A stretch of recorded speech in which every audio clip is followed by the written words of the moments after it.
Na vzhodni strani v tem trenutku delavci izvajajo zaključna dela na vstopno-izstopnem portalu. Najprej je na vrsti gradnja strehe, nato sledijo še okna in fasada.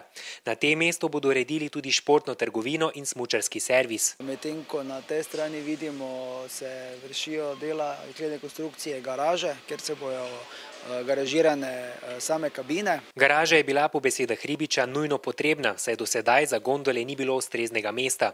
Novi prostori bodo do izraza prišli predvsem ob polni kapaciteti, ko bo za prevoz 2400 potnikov na uro skrbelo 82 gondol. Tako da predvsem v vikendih, počitnicah, božičnih praznikih in tako dalje, ko je večji naval, bojo v bistvu čakalne dobe manjše, čeprav že lani niso bile pretirano velike.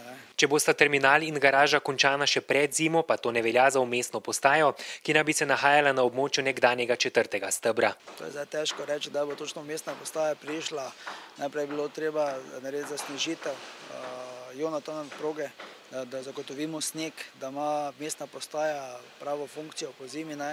Tako da, ko bo v bistvu to sprejeto, da bomo začeli z zasneževanjem kompaktnega snega na Jonatanu, bo tudi vmesna postaja prišla.